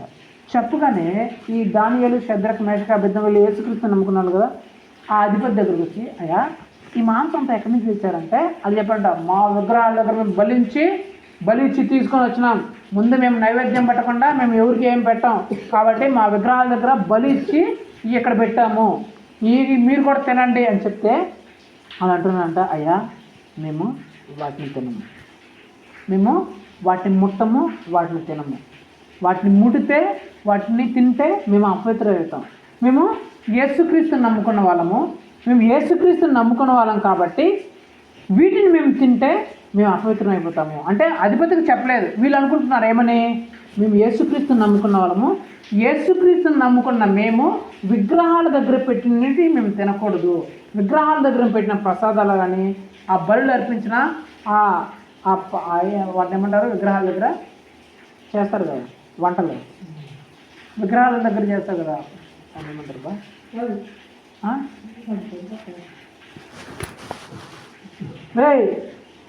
ఏమే డిన్నర్లు, విగ్రహాల దగ్గర డిన్నర్లు పెడతారు కదా బలిచ్చి, డిన్నర్లు ఆ విగ్రహాల దగ్గర పెట్టిన డిన్నర్లు వాటన్నిటి అదే మేము తినకూడదు కదా, మేము యేసుక్రీస్తుని నమ్ముకున్న వాళ్ళము, ఇలాంటివి తింటే మేము అపవిత్రం అయిపోతాం, మేము యేసుక్రీస్తుని నమ్ముకున్న తర్వాత ఆ విగ్రహాలని ఆ ప్రసాదాలని వాటిని మేము తినము, ఈ ద్రాక్షారసం తాగి మేము మా శరీరాలను అపవిత్రం చేసుకోలేము, మేము వాటిని తాగితే ఆ మందు వాటిని తాగితే మా జీవితం చెడిపోతుంది, అది మా దేవునికి అసహ్యము, కాబట్టి మేము వీటిని తినకూడదు, వీటిని తాగకూడదు అని చెప్పేసి ఈ అధిపతి దగ్గరికి వీళ్ళు వచ్చి అయ్యా మేము వాటిని తినమయ్యా, మాకు అవి వద్దయ్యా అని చెప్తున్నారంట. అప్పుడు నపుంసక అధిపతి ఏమంటున్నాడంటే, మీరు ఎందుకురా వాటిని ఎందుకు మీరు తినరు, ఎందుకు మీరు వాటి జోలికి మీరు పోరంటే, అయ్యా మేము వాటిని తినము అని చెప్పేసి మేము ఎప్పుడో నిశ్చయించుకున్నామయ్యా, మేము యేసుక్రీస్తుని నమ్ముకున్న వాళ్ళం కాబట్టి మేము వాటిని ముట్టము, మేము వాటి పక్షంగా ఉండము, మేము దేవుని పక్షంగా ఉంటాం కాబట్టి అలాంటి మమ్మల్ని అపవిత్రపరిచే వాటి పక్షానికి మేము వెళ్ళము, వాటి జోలికి మేము వెళ్ళము, మేము యేసుక్రీస్తు పక్షంగా ఉన్నాం కాబట్టి అలాంటి పాపిష్టి మమ్మల్ని పాపంలో పడేసే వాటి జోలికి మేము పోము అని చెప్పేసి వీళ్ళు ఏం చేస్తారంట, యేసు ప్రభు పక్షంగా వచ్చారంట. ఆ పాపం వాటి పక్షంగా పోకుండా యేసు ప్రభు పక్షంగా వీళ్ళు వచ్చారు. ఎప్పుడైతే వచ్చారో దాని తర్వాత జరిగిన సంవాదాలు చూస్తే 3 నెలల తర్వాత పిలుచుకొని రావాలి కదా, ఈ 3 నెలలు వాళ్ళు ఏం తిన్నారంటే మిగిలిన 496 మంది చికెన్లు మటన్లు అది ఆ మాంసం ఈ మాంసం ఆ మంది ఈ మంది వాళ్ళకి ఏమి నచ్చితే తిన్నారంట. వీళ్ళు మాత్రము అమ్మో ఆ పాపిస్ట్ వాడి జోలికి పోయి మన జీవితాలని అపవిత్రం చేసుకోకూడదు అని చెప్పేసి వీళ్ళు కేవలం ఆకుకూరలు కాయగూరలు మాత్రమే తిన్నారంట. ఏంటి, ఆకుకూరలు కాయగూరలు మాత్రమే తిన్నారంట. అక్కడికి అధిపతి చెప్తున్నాడు, రే వాళ్ళేమో మందు గిందు తాగుతున్నారా, చికెన్లో మటన్లో తాగుతున్నారు, 6 ప్యాక్ బాడీలు వస్తాయి వాళ్ళు తింటే, వీళ్ళేమో మాకు ఆకుకూరలు పెట్టండి అన్నం పెట్టండి చాలా ఏం మాకు వద్దంటున్నాడు.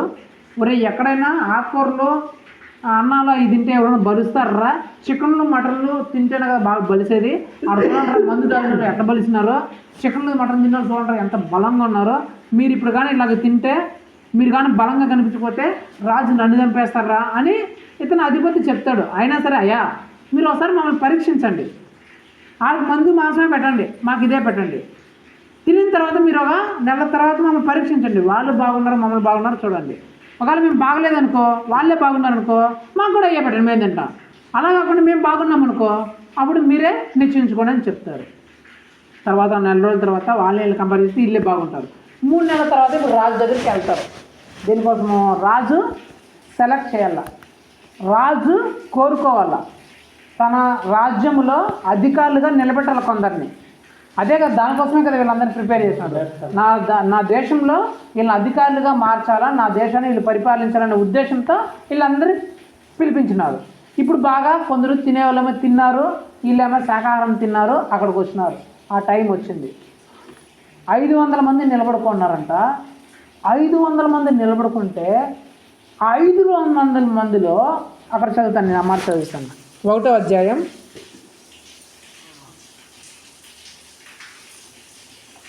18 నుంచి నేను చదువుతాను చూడండి. నెబుకద్నెజరు తన సమూహమునకు వారిని తేవాలని ఆజ్ఞ ఇచ్చి నియమించిన దినములు కాగానే నపుంసకుల అధిపతి రాజు సమ్ముఖమునకు వారిని నిలువబెట్టెను. రాజు వారిలో మాట్లాడగా వారందరిలో దానియేలు, హనన్య, మిషాయేలు, అజర్య వారి వంటి వారెవరూ కనబడలేదు గనుక వారే రాజు సమ్ముఖమున నిలిచిరి. రాజు వీరి యొద్ద విచారణ చేయగా జ్ఞాన వివేకముల సంబంధమైన ప్రతి విషయంలోనూ వీరు తన రాజ్యం అందంతటి నుండి శకునుగాండ్రు కంటేను గాడి విద్య గల వారందరి కంటేను 10 అంతల శ్రేష్ఠులని తెలియబడెను. హల్లెలూయా. సో ఎప్పుడైతే ఆ టైం వచ్చిందో వీళ్ళందరూ నిలబడ్డారంట. వీళ్ళందరూ నిలబడితే రాజుగారికి 464 మంది, 496 మంది బాగా 6 ప్యాక్లు వేసుకొని బాగా బలంగా మందు తాగి మాంసం తిని బాగా 6 ప్యాక్లు అయ్యి వేసుకొని వచ్చిన వాళ్ళు వాళ్ళ ఊరు అందరూ చచ్చిపోయిన మొగాలాగా కనిపిస్తానంట. తూగు మొగాల్లాగా, చచ్చిపోయిన కోళ్ళు మొగాలు ఎక్కువ కనిపిస్తానంట.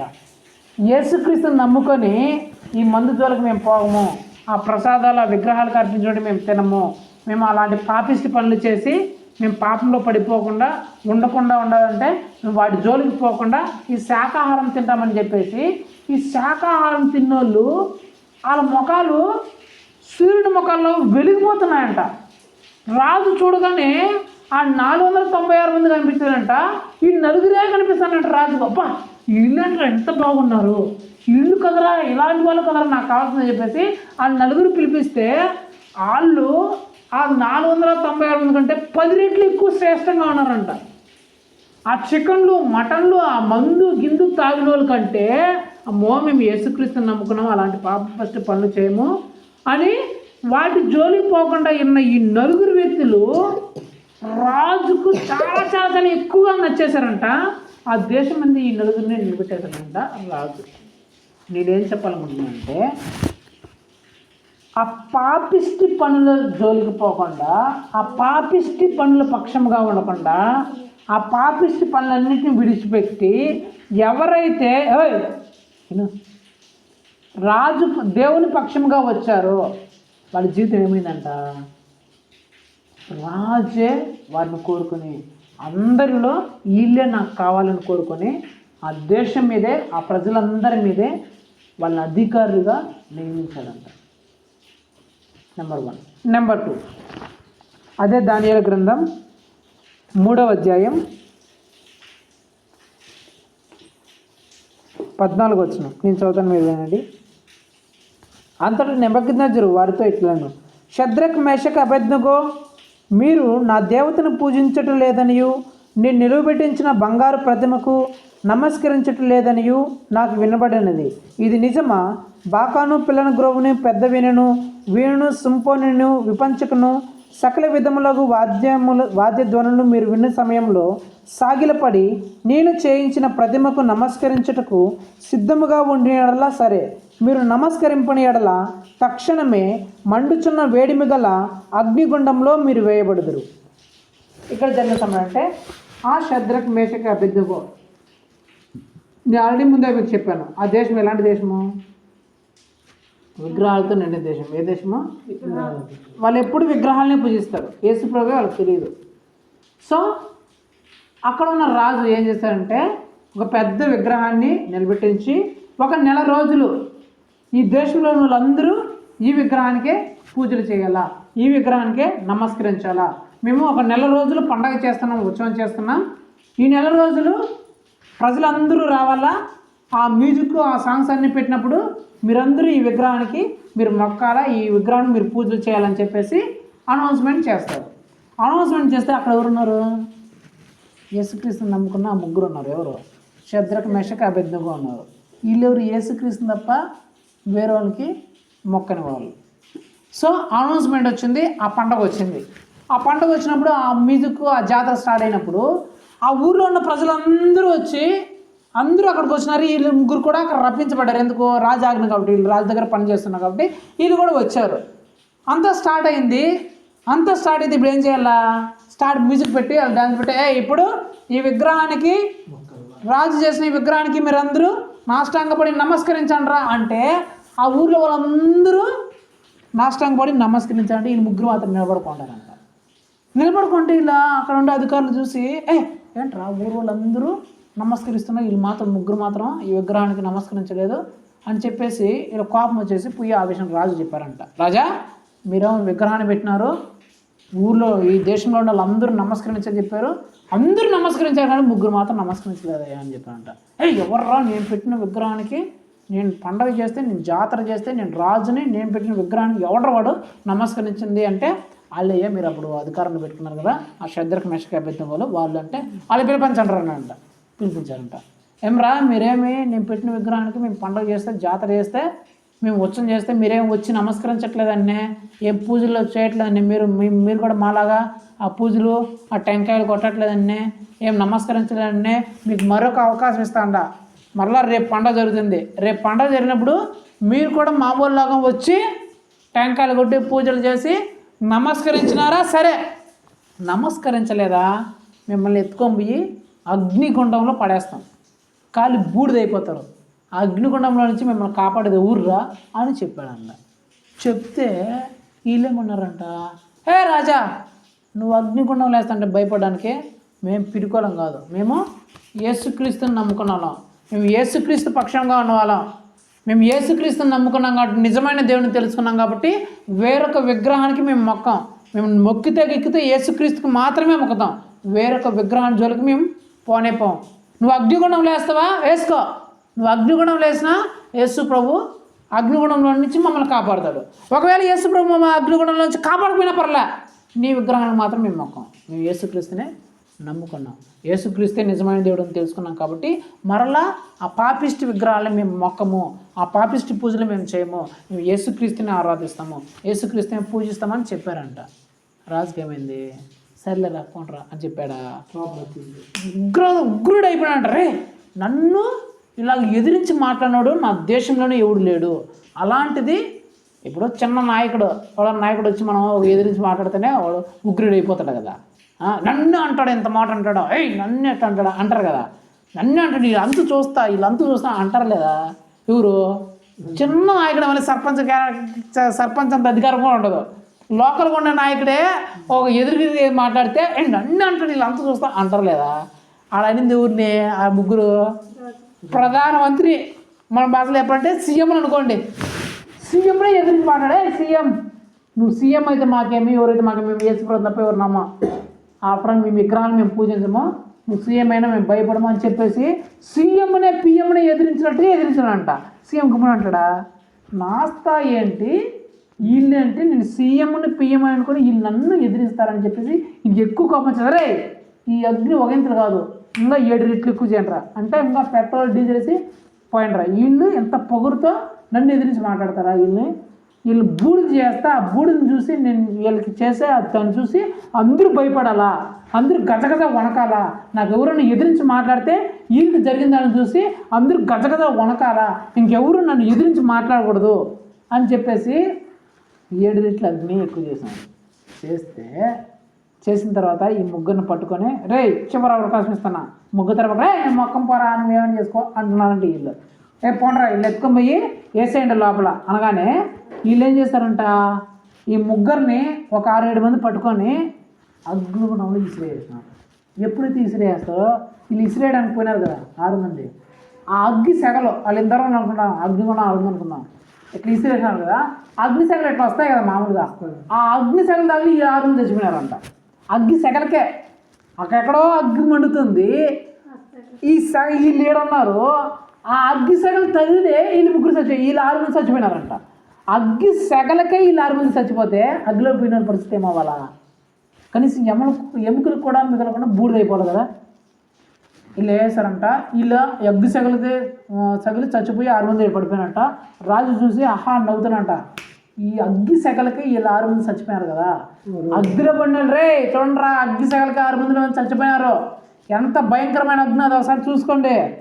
అగ్గి సెగలకే వీళ్ళు 6 మంది చచ్చిపోయినంటే అగ్గిలో పోయిన వాళ్ళ పరిస్థితి బూడిద అయిపోయింటుందిరా అని చెప్పేసి అక్కడ ఉన్న అందరూ చెప్పి నేను అగ్గి నా మీద ఎవరన్నా నా మీదకి ఎదురు వస్తే వాళ్ళ పరిస్థితి కూడా ఇలాగే ఉంటుందని చెప్పేసి వాళ్ళందరికీ చెప్తే అగ్గికల్లో చూసినాడంట. అగ్గికల చూస్తే ఆ అగ్గిలో లోపల 4 వ్యక్తులు తిరుగుతారంట. ఎంతమంది? 4 వ్యక్తులు తిరుగుతుంటే ఇతను గసగస రాజు వెళ్ళిపోయి అక్కడ మంత్రి మీద మంత్రి ఎట్లా రానుందంట. అది ఏంటి రాజు చెప్పనంటే, రే మనం ఎంతమంది రా లోపల వేసింది అంటే, అయ్యా మనం 3 వేసింది మనం. నేను కరెక్ట్గా చెప్పరా 3 వేసాము 4 వేసామంటే, అయ్యా లేదయ్యా 3 వేసామంటే, 3 వేస్తే 3 బూడిదైపోవాలి కదా. వీళ్ళు అగ్గిసెగలు తగిలి చచ్చిపోయిన అగ్గిసెగలు తగిలిన వాళ్ళే వీళ్ళు బూడిదైపోయినారే. వీళ్ళు లోపల నేను 3 వేసినా కదా, వాళ్ళు ఇంకా కాలు బూడిదైపోవాలి కదా. మరి నాకేంట్రా 4 కనిపిస్తాను అన్నారంట. ఏంది ప్రభు 4 కనిపిస్తానరా అనుకొని, అవునరా నాకు 4 కనిపిస్తాను అని చెప్తానే ఈ రాజు అనుకొని, అయ్యో జీవం గల దేవుని సేవకులైన శద్రకు మేషకు అబేద్నెగోలారా మీరు బయటకు రండి అంటేనే ఆ 3 బయటకు నడుచుకుంటూ వచ్చేస్తారంట అగ్గిలో నుంచి. హల్లెలూయా.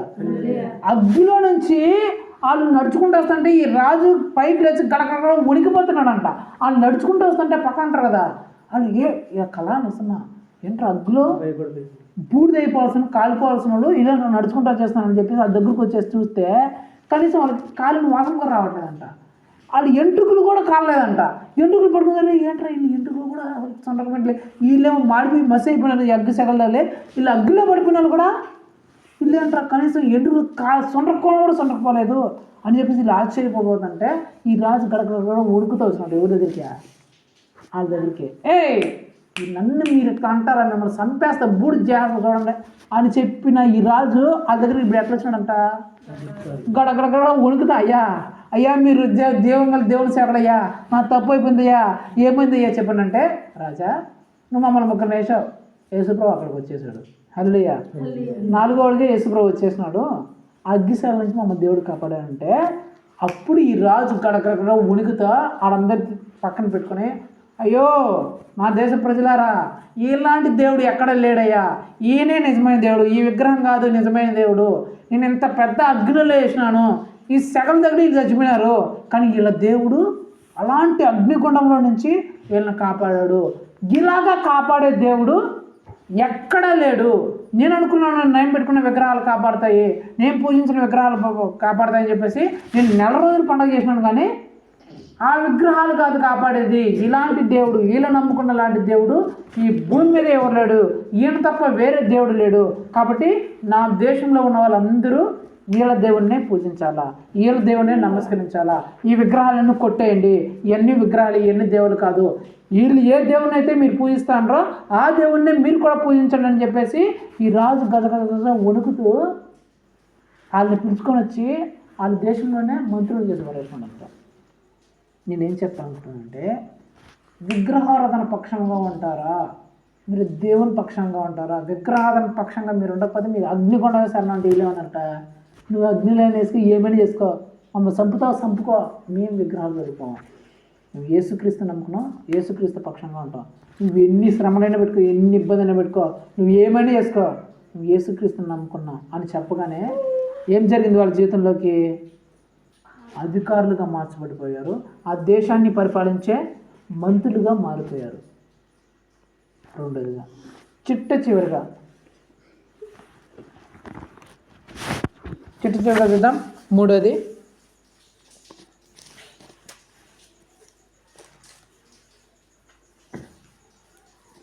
అపోస్తలుల కార్యములు 5వ అధ్యాయం 40వ వచనం. నేను చదువుతాను, మీరు వినండి. వారతని మాటకు సమ్మతించి అపోస్తలులను పిలిపించి కొట్టించి యేసు నామమును బట్టి బోధింపకూడదని ఆజ్ఞాపించి వారిని విడుదల చేసిరి. ఆ నామము కొరకు అవమానం పొందుటకు పాత్రలను ఎంచబడినందున వారు సంతోషించుచు మహాసభయోధ నుండి వెళ్ళిపోయి ప్రతిదినము దేవాలయములోను ఇంటింటను మానక బోధించుచు యేసే క్రీస్తుని ప్రకటించుచుండిరి. ఇక్కడేం జరిగిందంటే, పేతురు యోహాను గారు దేవుని సువార్తను ప్రకటిస్తున్నారు ఒక ఊరిలో. దేవుని సువార్తను ప్రకటిస్తుంటే ఆ ఊరు వాళ్ళందరూ వాళ్ళ మీదకి వచ్చేసినారు. వచ్చేసి ఇక్కడ యేసు ప్రభు గురించి మీరు ప్రకటించకూడదు, యేసుక్రీస్తు గురించి మీరు చెప్పకూడదు, ఎందుకు మీరు మా ఊర్లోకి వచ్చి మా మతస్థులందరం మీ మతంలో చూపించుకున్నారండి, యేసు ప్రభులోకి మార్చేస్తున్నారండి, మీరు అసలు ఈ ఊరిలో యేసు ప్రభు గురించి సువార్త ప్రకటించకూడదు, యేసుక్రీస్తు గురించి చెప్పకూడదు అని చెప్పారంట. చెప్పినా వీళ్ళు వినకుండా యేసు ప్రభు గురించి ఆ ఊరు మొత్తం సువార్త ప్రకటిస్తున్నారు. యేసుక్రీస్తే నిజమైన దేవుడు, యేసుక్రీస్తు నమ్ముకోండి, మీ పాపిష్టి బ్రతుకుల్ని దేవుడు విడిపిస్తాడు, మీ జీవితాన్ని మారుస్తాడని చెప్పేసి స్వార్థ ప్రకటిస్తున్నారు. ఇక్కడుండే వాళ్ళ నాయకులు, అధికారులు అందరూ వచ్చేసి వాళ్ళందరూ మీకు చెప్పాను కదరా, మీరు అయినా సరే యేసుప్రభు గురించి చెప్తున్నాడు ఏంటి అని చెప్పేసి ఆ పేతురు గారిని, యోహాను గారిని పట్టుకొని జైల్లో వేసి కొట్టారంట, బాగా హింసించారంట. హింసించి కొట్టి ఇంకా విడుదల చేసేటప్పుడు ఏమని చెప్పారంట, రే మీకు ఇదే చివరి వారిని, చివరిసారి చెప్తున్నా, ఇప్పటికే మిమ్మల్ని చితగొట్టాం, ఇప్పటికే మిమ్మల్ని మక్కిలు ఎరగొట్టాం, ఈసారి కానీ మళ్ళీ మీరు యేసు ప్రభు గురించి మా ఊరిలో కానీ మీరు సువార్త చెప్పారనుకో, మీ పని ఏమవుతుందో ఈసారి ఇంకా దారుణంగా మిమ్మల్ని కొట్టేస్తాం రా అని గట్టిగా వార్నింగ్ ఇచ్చి విడుదల చేశాం. ఎవరిని? పేతురు గారిని, యోహాను గారిని. ఆ జైలు నుంచి విడుదలయ్యారు. బాగా దెబ్బలు తిని యేసుక్రీస్తు సువార్తను చెప్పడం వల్ల ఆ ఊరి వాళ్ళ చేత, ఆ నాయకుల చేత బాగా దెబ్బలు తిని విడుదలయ్యారు వీళ్ళు. జైల్లో నుంచి విడుదలయ్యారు. ఇప్పుడు జైల్లో నుంచి విడుదలైన వాళ్ళు ఏం చేయాలా? ఇంటికి వెళ్ళి ఈ నొప్పులు పోవడానికి కాపడం పెట్టించుకోవాలా, జండు బామ్ ఇవన్నీ పూజించుకోవాలి, అంతే కదా. అయ్యో మీ యేసుక్రీస్తు కోసం పోయినాము, యేసుక్రీస్తు కోసం పోతే మమ్మల్ని ఆ ఊరిలో అందరూ వచ్చి కొట్టేసినారు, ఇప్పుడు మా పరిస్థితి ఏందబ్బా, ఎంతలు ఇరిగిపోయినాయి, ఈ డబ్బులేంది, ఈ నొప్పులేంది నాయన, ఏంది ప్రభా ఎట్లా చేసినావు అని చెప్పేసి ఇంకో 4 రోజులు మేము పామయ్యా, ఈ సువార్త మాకు వద్దయ్యా స్వామి, ఇంకో 2 నెలలు 3 నెలలు ఈ నొప్పులు తగ్గిన తర్వాత మేము సువార్త పోతాము, ఇంటికి ఈ ప్రస్తుతానికి ఈ నొప్పులు తగ్గేంత వరకు కాపలాలు పెట్టించుకుంటాం, హాస్పిటల్ పోతాం అని ఇంటికి పోవాలి కదా వాళ్ళు. జైలు నుంచి బయటకు వచ్చారంట, జైలు నుంచి బయటకు పెట్టి ఆ జైలు ముందు సువార్త స్టార్ట్ చేశారంట. వాళ్ళు ఏం చెప్పారు అక్కడ, మీరు యేసుక్రీస్తు గురించి చెప్తే మిమ్మల్ని విడుదల చేస్తాను, ఇంకా బయటికి ఎక్కడన్నా ఏ ఊరైనా యేసుక్రీస్తు గురించి మీరు చెప్పారనక మీ అంతు చూస్తామని వీళ్ళు చెప్పారంట. చెప్తే వీళ్ళు బయటకు రాగానే ఏం చేశారంట, జైలు ముందర మొదలుపెట్టండి, యేసే దేవుడు, యేసు మీరు నమ్ముకోండి, యేసు మీ పాపని క్షమిస్తాడు, మీ పాపిష్టి బ్రతుకులు మాట్లాడని చెప్పేసి బయట జైల్లో బయటే మొదలు పెట్టారంట సువార్త. అప్పటి వరకు ఎప్పుడో ఒకరోజు ఎప్పుడో ఒక ఆదివారమో లేకపోతే బుధవారమో ఎటో సువార్త చెప్పేవాళ్ళంట. ఎప్పుడైతే వీళ్ళు ఈ మాట చెప్పారో, మీరు యేసుక్రీస్తు గురించి బయట చెప్పకూడదే, ఇక పంపిస్తాను మిమ్మల్ని బయటికి, ఇంకా పోయి మీరు బయటికి పోయి సువార్త చెప్పిననుకో మీ అంత తేలస్తానని ఎప్పుడు చెప్పారో ఆ రోజు నుంచి ఏం చేశారంట, ప్రతిరోజు ఇంటికి పోయి చెప్పారంట. అప్పుడంతా ఈదులోనే చెప్పేవాళ్ళు, ఎప్పుడో ఆదివారం ఒకసారి, ఎప్పుడో బుధవారం ఒకసారో లేకపోతే ఎప్పుడో వారానికి ఒకసారో వీధిలో పోయి అయ్యా యేసుక్రీస్తుని నమ్ముకోండి, యేసుక్రీస్తు మీ బతుకులు మారుస్తాడు అని చెప్పేవాళ్ళు అప్పుడు పేతురు గారు, యోహాను గారు. కానీ ఎప్పుడైతే వీళ్ళు మీరు యేసుక్రీస్తు గురించి చెప్పకూడదు, యేసుక్రీస్తు గురించి మా ఊళ్ళో ప్రకటించొద్దు అన్నారో వాళ్ళు అక్కడే స్టార్ట్ చేశానంట, ఈదులో స్టార్ట్ చేశారంట. ప్రతి ఇంటికి ఏం చెప్పినారంట, అక్కడ రాయబడినమాట, సంతోషించుచు ప్రతి దినము దేవాలయంలోను ఇంటింటను మానక బోధించుచు యేసే దేవుడని ప్రకటిస్తున్నారంట. ప్రతి ఇంటికి పోయి చెప్పారంట, అసలు మానకుండా చెప్పారంట, యేసే దేవుడు, యేసు నమ్ముకోండి, యేసు మీ పాపల నుంచి విడిచిపెడతాడు, యేసు మిమ్మల్ని రక్షిస్తాడు, యేసు మిమ్మల్ని కాపాడతాడని చెప్పేసి ఇంటింటికి ప్రతిరోజు సువార్తను ప్రకటించారంట. తర్వాత కాలంలో ఏం జరిగింది, ఈ పేతురు, యోహాను వాళ్ళే ప్రపంచాన్ని తలకిందులు చేసే గొప్ప సేవకులుగా మార్చబడ్డారంట. పేతురు గారి నీడ పడితే చాలు ఎలాంటి రోగం ఉన్నా సరే బాగైపోయిందంట. చచ్చిపోయేది కూడా లేచి వచ్చేసారు, దేనికి? నీడ పడితేనే. మళ్ళీ వచ్చి ప్రార్థన చేయాల్సిన పనిలే, పేతురు గారు వచ్చి ప్రభువా ఈ రోగిని ముట్టు, స్వస్థపరచు, బాగు చేయని వేడి కోసం పనిలే. పేతురు గారు వస్తుంటే అక్కడ ఊర్లో ఉన్న వాళ్ళందరూ ఏం చేసేవాళ్ళంట, రోగిష్లందరూ ఆ వీధిలో పడుకోబెట్టారు. ఎందుకమ్మా మీరు రోగిష్లందరూ వీధిలో పడుకోబెడతాడు, పెద్ద పెద్ద హాస్పిటల్ ఉన్నాయి కదా, పెద్ద పెద్ద బెంగళూరులో, హైదరాబాద్లో, అక్కడ చెన్నైలో పెద్ద పెద్ద హాస్పిటల్ ఉన్నాయి, ఇంత రోగాలను వచ్చేందుకు ఇక్కడ వీధిలో పడుకోబెట్టానంటే వాళ్ళు అన్నమాట, ఇక్కడ నుంచి దేవుడి సేవకుడైనా పేతురు గారు వస్తున్నారయ్యా అన్నట. పేతురు గారు వస్తున్నాడా, ఓహో పేతురు గారు వచ్చేసి వీళ్ళ మీద ఇట్లా చేతులు పెట్టి యేసుక్రీస్తు నామములో నీ రోగం బాగైపోవం గాక అని ప్రార్థన చేస్తారంటే అదే అట్లా ఏం చేయడం అంటారు. మళ్ళీ ఏం చేస్తారంటే ఆయన పోతా అంటాడు, ఆయన నీడపడుతుంది బాగైపోతాడంట. అదేంది ఆయన ప్రార్థన చేయడా, ఆయన పోతా అంటాడా, నీడపడుతుందా, ఏమన్నా రోగం బాగైపోతుందా అంటే అవునయ్యా కానీ నువ్వు కూడా చూడు అని చెప్తే వీళ్ళందరూ రోగాలు వచ్చిన వాళ్ళందరూ పడుకుంటారంట. అందరూ ఫిట్స్ వచ్చిన వాళ్ళు ఉన్నారు, మంచంలో నుంచి కాళ్ళు చేతులు పడిపోయి మంచంలో పడిపోయిన వాళ్ళు ఉన్నారు, పక్షవాయువు వచ్చిన వాళ్ళు ఉండరు, క్యాన్సర్ వచ్చిన వాళ్ళు ఉండరు, రకరకాల జబ్బులు వచ్చిన వాళ్ళు ఉండరు, ప్రతి రకాల వ్యాధులు ఉండరంట, పడుకుంటారంట. పేతురు గారు పోతుంటే ఆయన నీడ పడుతుందంట. మంచంలో వచ్చినవాడు మంచం ఎత్తుకెళ్ళిపోతాడంట. ఊరు మంచంలో లేకుండా కాళ్ళు చేతులు పోయి మంచంలో వచ్చినాడు పేతురు గారు నీడ పడగానే బాగా ఇవి మంచాన్ని ఎత్తుకెళ్ళిపోతున్నాడంట. ఫిట్స్ వచ్చినాడు, ఫిట్స్ వచ్చి బాగా ఇవి వెళ్ళిపోతున్నాడంట. క్యాన్సర్ వచ్చినప్పుడు క్యాన్సర్ లేకుండా వెళ్ళిపోయారు అనమాట. అందరూ బాగా వెళ్ళిపోతున్నారంట.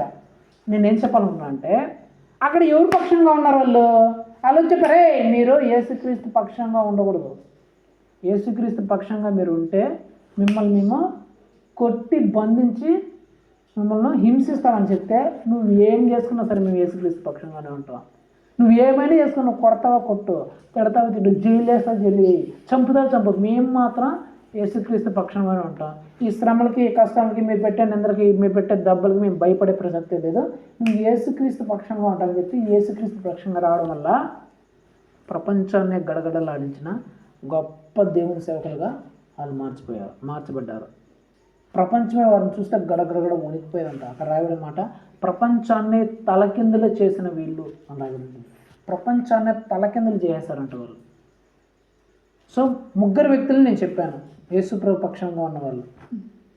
పాపిష్టి పనులు జోలికి పోకుండా యేసుక్రీస్తు పక్షంగా ఉండడం వల్ల ఆ దేశంలోనే అధికారులుగా మార్చబడ్డారు. రాజే వారిని కోరుకునే స్థాయికి వాళ్ళు ఎదిగారు. రెండోదిగా విగ్రహారాధన జోలికి పోకుండా యేసుక్రీస్తు పక్షంగా ఉండడం వల్ల ఆ దేశాన్ని పరిపాలించే మంత్రులుగా మార్చబడ్డారు.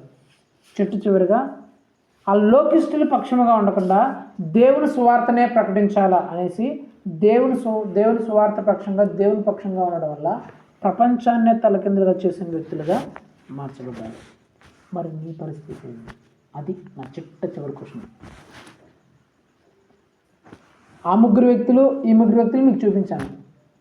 ఒకరేమో విగ్రహారాధన పక్షంగా ఉండి తమ సొంత జనుల చేతే చంపబడ్డారు.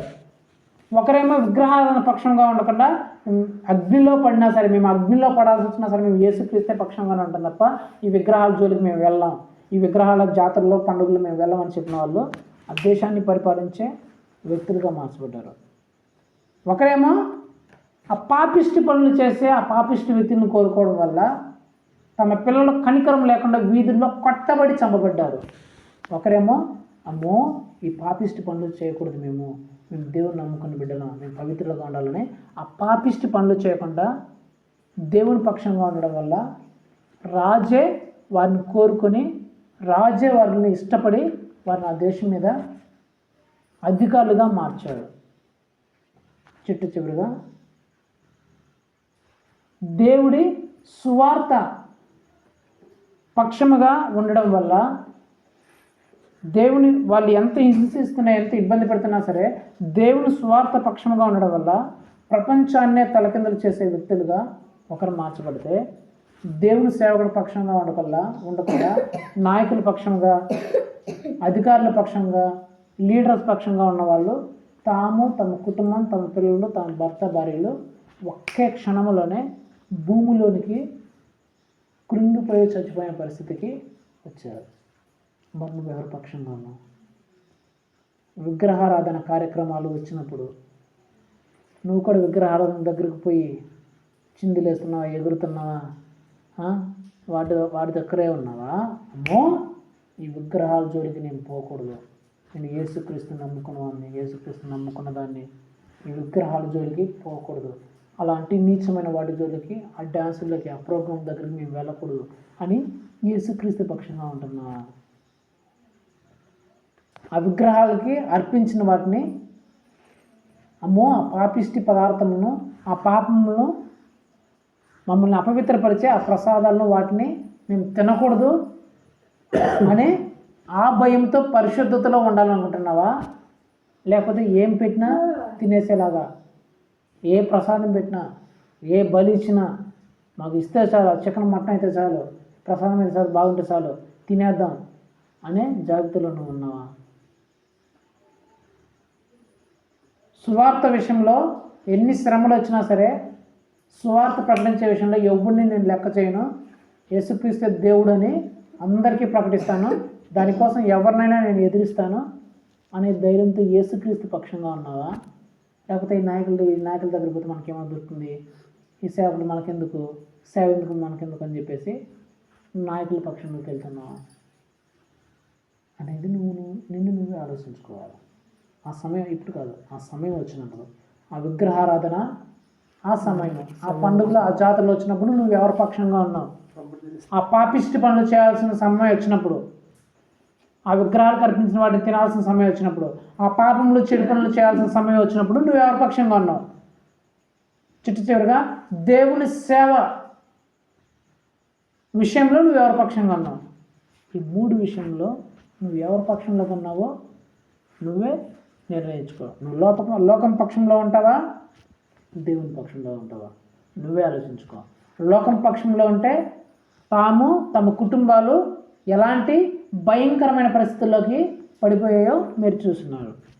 దేవుని పక్షంగా ఉంటే తాము తమ కుటుంబాలు ఎంత గొప్ప స్థాయికి వెళ్ళాయో మీరు చూస్తున్నారు. కాబట్టి ఈ రాత్రికాల సమయంలో మీరు ఎవరి పక్షంగా ఉంటారో మీరే నిర్ణయించుకోండి.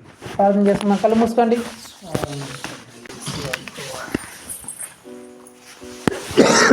మహోన్నతుడా, సర్వోన్నతుడా, సర్వశక్తుడా, దేవాలయాన్ని బలమైన బలమైన శ్రేష్టమైన నామమును బట్టి మీకు చెల్లిస్తున్నాం తండ్రి. రాత్రికాల సమయంలో మీరు మాతో మాట్లాడి మాతో బట్టి తండ్రి మీరు చెప్పినారు ప్రభా, నా పక్షముగా ఉన్న వారు నాకు విరోధి అని మీరు చెప్పినారు తండ్రి. ఆ పక్షముగా ఉండాల్సిన విషయంలో ప్రభా ఒక 3 విషయాల గురించి మాకు నేర్పించిన దేవానికి స్తోత్రం చెల్లిస్తున్నాం తండ్రి. ఆ 3 విషయాల్లోనైనా లోకస్తుల పక్షముగా ఉన్న వారి పరిస్థితి ఏమైందో, మీ పక్షముగా ఉన్న వారి పరిస్థితి ఏమైందో మీరు తెలియజేసిన విధానాన్ని బట్టి మీకు స్తోత్రం చెల్లిస్తున్నాం తండ్రి. అవును ప్రభా, విగ్రహాలకు, విగ్రహ కార్యక్రమాలకు, ఆ పండుగలకు, ఆ జాతరలకు ఆ సమయంలో ప్రభా ఆ విగ్రహాల పక్షముగా ఉన్న వారి పరిస్థితి తమ సొంత వారి చేతే వారు నశింపబోయినట్లు చంపబడినట్లు మేము చూస్తున్నాం తండ్రి.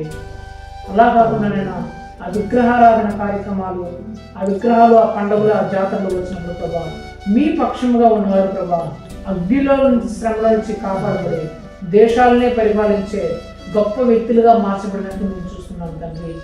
అలాగనైనా తండ్రి పాపిష్టి పనులు, పాపం చేసే పనులు అవి వచ్చినప్పుడు తండ్రి ఆ పాపిష్టి పనులు చేసే వారి పక్షముగా ఉండడం వల్ల కొందరు తమ పిల్లలను తాము కనికరం లేకుండా వీధుల్లో కొట్టబడి చంపబడేందుకు మేము చూస్తున్నాం తండ్రి.